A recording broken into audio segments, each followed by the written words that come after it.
Hi hello ಎಲ್ಲರಿಗೂ ನಮಸ್ಕಾರ. ಅಪರೂಪಕ್ಕೆ ಯಾವಾಗಾದರೂ ಚಳಿ ಜ್ವರ ಬಂದಾಗ ಬಾಯಿ ರುಚಿಗೆ ಏನಾದರೂ ತಿನ್ನಬೇಕು ಅಂತ ಅನ್ನಿಸ್ತಿರುತ್ತೆ. ಸೊ ಅಂಥ ಟೈಮಲ್ಲಿ ನೀವು ಈ ರೀತಿಯಾಗಿ ಬೆಳ್ಳುಳ್ಳಿ ರೈಸ್ ಮಾಡ್ಕೊಂಡು ತಿಂದರೆ ಬಾಯಿ ರುಚಿಗೆ ಸಖತ್ತಾಗಿರುತ್ತೆ. ನಾನಿಲ್ಲಿ ಬೆಳ್ಳುಳ್ಳಿ ರೈಸ್ ಮಾಡೋಕ್ಕೆ ಮೊದಲನೇದಾಗಿ ಒಂದು ಬಾಂಡಿನ ತೊಗೊಂಡಿದ್ದೀನಿ. ಆ ಬಾಂಡಿಗೆ 2 ಚಮಚದಷ್ಟು ಎಣ್ಣೆನ ಹಾಕ್ಕೊತಾ ಇದ್ದೀನಿ. ಎಣ್ಣೆ ಚೆನ್ನಾಗಿ ಕಾದ್ಮೇಲೆ ನಾನಿಲ್ಲಿ ಜೀರಿಗೆ ಸಾಸಿವೆನ ಹಾಕ್ಕೊತಾ ಇದ್ದೀನಿ. ಜೀರಿಗೆ ಸಾಸಿವೆ ಚೆನ್ನಾಗಿ ಚಟಪಟ ಅಂತ ಸಿಡಿದ ಮೇಲೆ ನಾನಿಲ್ಲಿ 20ರಿಂದ 25 ಹೆಸರಷ್ಟು ಬೆಳ್ಳುಳ್ಳಿನ ಜಜ್ಜಿ ಇಟ್ಕೊಂಡಿದ್ದೆ. ಆ ಬೆಳ್ಳುಳ್ಳಿನ ಹಾಕ್ಕೊಂಡು ಚೆನ್ನಾಗಿ ಫ್ರೈ ಮಾಡ್ಕೊತಾ ಇದ್ದೀನಿ. ಬೆಳ್ಳುಳ್ಳಿ ಚೆನ್ನಾಗಿ ಫ್ರೈ ಆದಮೇಲೆ ನಾನಿಲ್ಲಿ 1 ಹಿಡಿಯಷ್ಟು ಕರಿಬೇವನ್ನ ಹಾಕ್ಕೊತಾ ಇದ್ದೀನಿ.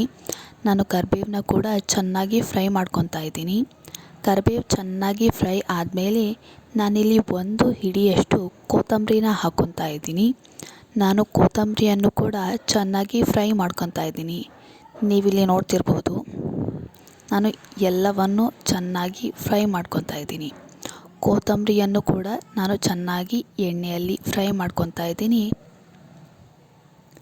ಕೊತ್ತಂಬರಿ ಎಣ್ಣೆಯಲ್ಲಿ ಚೆನ್ನಾಗಿ ಫ್ರೈ ಆದಮೇಲೆ ನಾನಿಲ್ಲಿ ಒಂದು ಸ್ವಲ್ಪ ಕಸೂರಿ ಮೇಥಿನ ತೊಗೊಂಡಿದ್ದೀನಿ.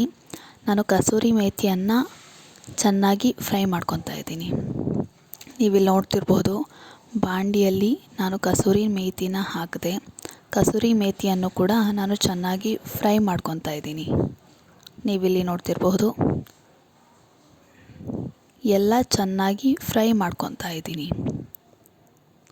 ಎಲ್ಲನೂ ಚೆನ್ನಾಗಿ ಫ್ರೈ ಆದಮೇಲೆ ನಾನಿಲ್ಲಿ ರುಚಿಗೆ ತಕ್ಕಷ್ಟು ಉಪ್ಪನ್ನ ಹಾಕ್ಕೊತಾ ಇದ್ದೀನಿ. ನೀವಿಲ್ಲಿ ನೋಡ್ತಿರ್ಬೋದು, ನಮ್ಮ ರುಚಿಗೆ ಅನುಗುಣವಾಗಿ ಎಷ್ಟು ಉಪ್ಪು ಬೇಕೋ ಅಷ್ಟು ಉಪ್ಪನ್ನ ಹಾಕ್ಕೊಂಡು ನಾನಿಲ್ಲಿ ಚೆನ್ನಾಗಿ ಮಿಕ್ಸ್ ಮಾಡ್ಕೊತಾ ಇದ್ದೀನಿ. ಚೆನ್ನಾಗಿ ಮಿಕ್ಸ್ ಆದಮೇಲೆ ನಾವಿಲ್ಲಿ ಅಚ್ಚ ಖಾರದ ಪುಡಿಯನ್ನು ಹಾಕ್ಕೊತಾ ಇದ್ದೀನಿ.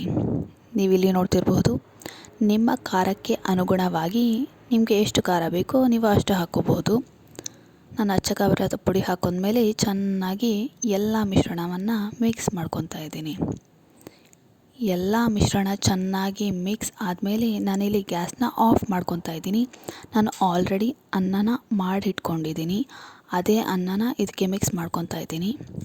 ನೀವಿಲ್ಲಿ ನೋಡ್ತಿರ್ಬೋದು, ನೀವು ಬಿಸಿ ಅನ್ನನ ಕೂಡ ಮಿಕ್ಸ್ ಮಾಡ್ಬೋದು, ಇಲ್ಲ ಆರಿದ ಅನ್ನ ಇದ್ದರೆ ಆ ಅನ್ನವನ್ನು ಸಮೇತ ಮಿಕ್ಸ್ ಮಾಡ್ಕೋಬೋದು. ನಾನಿಲ್ಲಿ ಎಲ್ಲ ಮಿಶ್ರಣವನ್ನು ಚೆನ್ನಾಗಿ ಮಿಕ್ಸ್ ಮಾಡ್ಕೊಂಡೆ. ನೀವಿಲ್ಲಿ ನೋಡ್ತಿರ್ಬೋದು, ಬೆಳ್ಳುಳ್ಳಿ ರೈಸ್ ಎಷ್ಟು ಸಖತ್ತಾಗಿ ರೆಡಿಯಾಗಿದೆ ಅಂತ. ನಾನೀಗ ಅರ್ಧ ನಿಂಬೆಹಣ್ಣನ್ನು ಹಿಂಡ್ತಾ ಇದ್ದೀನಿ.